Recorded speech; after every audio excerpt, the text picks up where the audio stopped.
The role that I play in SilverBridge has changed a lot over time. So I started off way back when I was not employed by SilverBridge, but almost in a SilverBridge was at that stage not a listed company, so I was on the board of the non-listed company. But then I joined SilverBridge. I joined SilverBridge in the G2M, go-to-market space, with a specific focus on the sales side of it.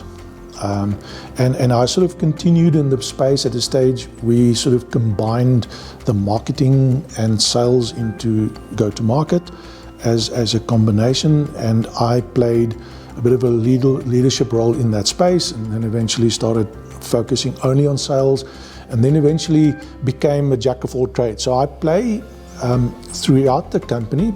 This is probably the 11th year. I think it's probably going on to 12. So that was a period that I'm formally I need to say that I actually retired almost a year back.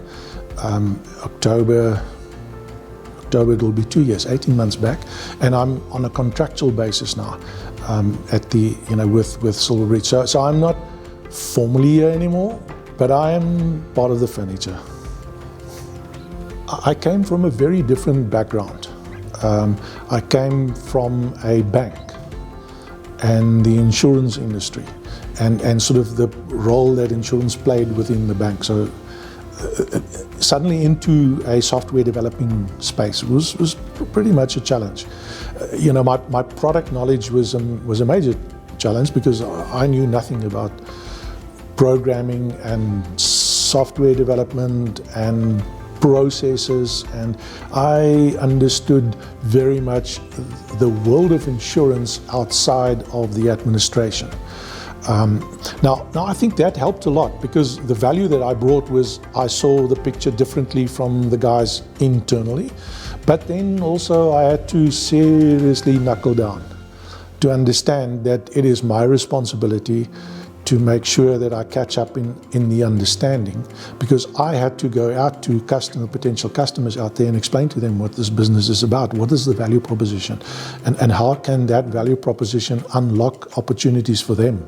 Hey, broer, it was not easy, but very supportive, the organization. That's really my experience. So notwithstanding the fact that I was pretty much senior when I came into the business, I knew nothing.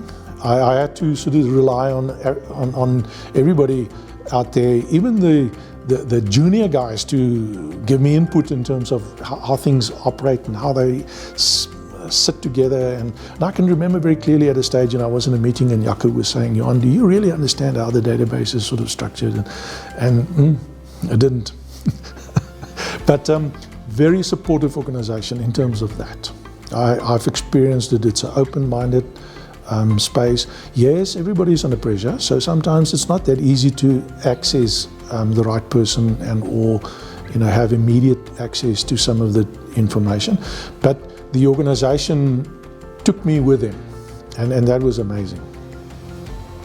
In my mind, there was always this empirical view of life and life within an organization, and the empirical view within an organization is that our organization has an asset or have assets, and what you need to do is you need to sweat the assets. And then empirically at a stage it was very trendy to say, you know what, your people are also part of the assets. But that's what my experience out there was. This is empirical, this is not real. I got to this company. Very interestingly, the experience in this company is this company never owned a building. This company never decided to buy the office block and own that. So in their mind, assets was not the physical stuff out there. Assets are the people in the organization. Now, if you get to know the culture, and those of us that has been here for long, we will clearly understand, sometimes people will say this is a family. This is not a family. This is an institution that understands the most important asset that they have is the people in the organization. You need to treat them as if they are so crucial to you for the ability to expand, to grow, to make profit, to survive, because sometimes you don't make profit, you just survive. Sometimes you make profit but the most important asset that you have is the people. And if you don't focus on how people thrive, how they live, how they interact, the culture, the enjoyment, the fun, the toughness, if you don't foster that, you know what? You're going to lose the most important asset that you have. And this organization brought that to my reality, not empirical, you read it somewhere in some other textbook. This is the reality in SilverBridge. That's what excites me of SilverBridge. SilverBridge care for the most important asset that they have in a real way. In a real way. How do we care for you? And that amazes me. That I know whoever you talk to, on whichever level you think, the people here cares about the people. We on a peer-to-peer care about each other, from a managerial to people, from managers to managers, and quite frankly, the structure is not important. The caring is the issue. And what amazes me is that this is now empirical for me. The fact that you care about the most important asset that you have. And that asset has got a soul. Buti, look after the soul of that asset. And you're in business. You survive the difficult days. You thrive in the upswings in the market, in the space, in the economy. And the amazing thing is, I've seen so many people that left SilverBridge because of the opportunity out there and came back. And you can go make a list if you wish. You will be surprised as how many people went away because of this major opportunity, got out there and understood that, now you're not an asset anymore. You're just somebody that they can sort of squeeze so that somebody somewhere can make money and profits and show it to the analysts. And this is not the attitude in this organization. This organization don't play the analyst game. This organization play the most important asset, the people game. The choice was one that I made day one. Thereafter, I had no choice. So let me explain that. So day one, I said to myself, you know what? I have a skill set and I've got some value that I can add to the world out there, and where do I want to add that value? And I had a very interesting experience since I've retired out of the banking space. I've been with Discovery Insure. So I actually created the idea of Discovery Insure. I had a very close relationship with Discovery, with Adrian Gore. I also had a very close relationship with Hollard. Because that original Discovery Insure was a Hollard Discovery joint venture. And there was serious opportunity there. But I felt that maybe in a SilverBridge space, because I knew SilverBridge now, because I was on the board for a while, and maybe I could bring my skill to here that could add value. That was the choice. When I got here, I found that this place actually enables me to add value. And it will go out of its way to empower me in this process of adding value.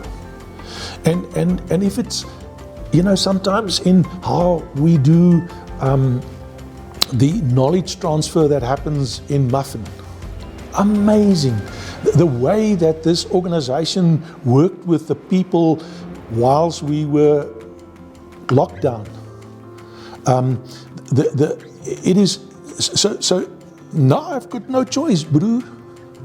I'm here because this organization enables me to be here. And if I need to choose, well, there's no choice. I want to be here.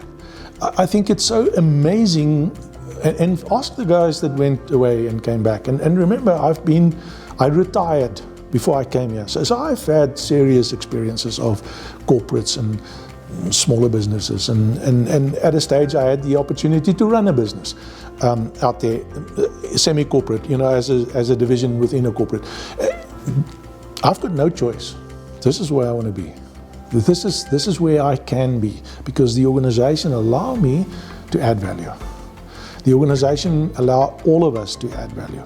Sometimes, we need a little bit of a oomph to sort of unlock it a bit, because we have our own issues and we've got personal lives and we've got emotions and sometimes we feel, but I've never ever had the experience of I need to choose to go away because it doesn't work.